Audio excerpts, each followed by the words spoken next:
أنا عبد الرحمن حسنين، مهندس اتصالات ومتخصص ذكاء اصطناعي وأمن سيبراني. هنا وعي رقمي عملي يحمي شغلك وحساباتك بمصادر رسمية. كل حلقة خطوة تتنفذ في 10 دقايق. يلا نبدأ. آخر السنة وقت غريب كده، كتير مننا بيوصل للمرحلة دي وهو حاسس إنه اشتغل كتير قوي، بس لما بيبص على النتيجة بيحس إنها مش على قد المجهود خالص. لو الإحساس ده مألوف يبقى الشرح ده هيقدم 3 ركائز بسيطة وعملية، مش بس عشان نفهم اللي حصل لكن الأهم عشان نبني بداية جديدة صح. يلا بينا. هو ده الإحساس بالظبط، كأن الواحد كان بيجري في ماراثون طول السنة، مجهود وتعب وعرق، وفي الآخر يوصل لخط النهاية يلاقيه مش موجود أصلا. شعور كده إن في حاجة مش مظبوطة، في فجوة بين المجهود والنتيجة. طيب أول حاجة ومهمة أوي نعرفها، الإحساس ده مش علامة فشل خالص، لا بالعكس تماما. دي زي ما تكون لمبة حمراء نورت في دماغنا بتقول لحظة واحدة كفاية لف في نفس المكان. دي دعوة صريحة إننا نقف ناخد نفس ونفهم عشان نختار طريق مختلف. واللي هنقوله هنا مش مجرد كلام تحفيزي وخلاص، مش كلمتين حلوين نسمعهم وننساهم، لا دي خلاصة تجربة، إطار عملي وحقيقي. بصراحة دي خطوات الواحد كان يتمنى حد يقولها له من سنين. ونيجي لأول ركيزة، ويمكن أهم خطوة في الموضوع كله. عشان أي بداية جديدة تحصل أصلا لازم وفورا ندوس فرامل على جلد الذات. جلد الذات، عارفين الصوت اللي جوه ده اللي بيحول دماغنا المحكمة شغالة 24 ساعة؟ أسئلة بقى من نوعية ليه فلان عمل وأنا لأ، أو كان لازم أبدأ من زمان. الأسئلة دي مش بتساعد، دي مجرد سم بيسرق طاقتنا وبيسيبنا في حالة توهان. وهنا بقى لازم نفرق كويس قوي بين حاجتين، مراجعة النفس وجلد النفس. في فرق شاسع. المراجعة دي عاملة زي ما تكون بتتفرج على ماتش عشان تتعلم منه للماتش الجاي، لكن جلد النفس ده كأنك بتعيد الماتش الخسران 1000 مرة عشان تعاقب نفسك، بيشلك تماما ويحبسك في اللي فات. والحقيقة ببساطة إن عقلنا ده طريق اتجاه واحد، ما ينفعش يبقى مشغول باللوم والتفكير في اللي فات وفي نفس الوقت يخطط للمستقبل، مستحيل. يا إما العربية ماشية لورا في طريق اللوم، يا إما ماشية لقدام في طريق التخطيط. طول ما احنا باصين في المراية اللي ورا عمرنا ما هنشوف الطريق اللي قدامنا.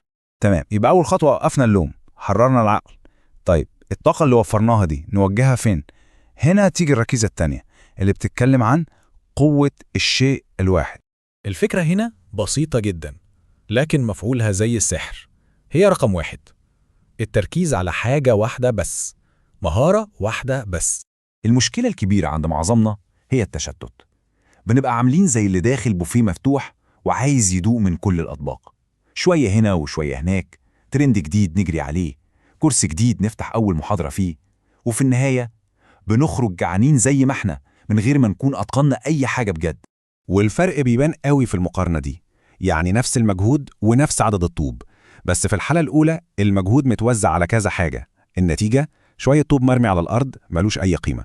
في الحالة التانية نفس المجهود اتركز في مكان واحد، والنتيجة عمود قوي ممكن نبني عليه مستقبل كامل. مهارة واحدة نتقنها بجد ممكن تغير مسار حياتنا المهنية، لكن شوية معرفة في كل حاجة دي مجرد وهم بيخلينا نحس إننا بنتحرك وإحنا واقفين في مكان. طيب وقفنا جلد الذات وركزنا على حاجة واحدة، فاضل عدو أخير، عدو خارجي بنشوفه كل يوم، وهو ده موضوع الركيزة الثالثة والأخيرة، فخ المقارنة، وخصوصا على السوشيال ميديا. كل واحد بيعرض أحسن لقطة في فيلم حياته، النسخة اللي متشال منها كل المشاهد الصعبة، وإحنا قاعدين بنقارن كواليسنا وتعبنا ومشاكلنا بلقطات النجاح بتاعتهم. النتيجة الحتمية إحساس دايم إننا متأخرين، إننا مش كفاية. وفي مقولة بتلخص الكارثة دي كلها، بتقول إن المقارنة هي لص الفرح. بس هي مش بتسرق الفرح بس، دي بتسرق 3 حاجات أساسية: التركيز والرضا والطاقة اللي بتخلينا نكمل. خلينا نتخيلها كده، أي حد ماشي في رحلته محتاج 3 حاجات: بوصلة عشان يعرف رايح فين وده التركيز، ومية عشان يفضل عايش وده الرضا، وبطارية عشان يتحرك ودي الطاقة. المقارنة بتعمل إيه؟ بتكسر لك البوصلة وتكب المية وتفضي البطارية. من غير ال3 دول إزاي ممكن نكمل المشوار؟ مستحيل. والحقيقة اللي لازم تفضل قدام عينينا دايما إن كل واحد ليه طريقته الخاصة بيه، ليه توقيته وظروفه. في سباق واحد بس المفروض نشارك فيه، سبقنا مع نفسنا بتاعت امبارح، غير كده كله تضييع وقت وطاقة.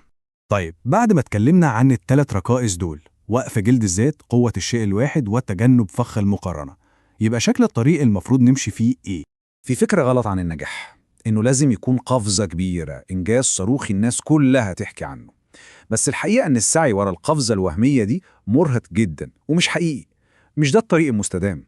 الهدف الحقيقي هو إننا نلاقي مسار نقدر نمشي فيه بهدوء واستمرارية. التقدم الحقيقي عامل زي اللي بيزرع شجرة مش بيولع صاروخ، نموه بطيء هادي لكنه مستمر وثابت. هو ده اللي في الآخر بيبني حاجة عظيمة، حاجة بتعيش. وهنا نوصل للسؤال الأخير، السؤال المهم اللي المفروض كل واحد يسأله لنفسه، مش إزاي ألحق كل اللي فاتني، لأ، السؤال هو إيه هو طريق التقدم الهادي اللي هختاره لنفسي السنة الجاية؟ الإجابة على السؤال ده ممكن تكون هي بداية كل حاجة. لو الحلقة فادتك ادعي لنا بخير وادعي لوالدي بالرحمة. اكتب سؤالك أو الموضوع اللي نفسك نغطيه تحت. المصادر والخطوات في الوصف. اشترك وفعل الجرس ونشوفك في الحلقة الجاية.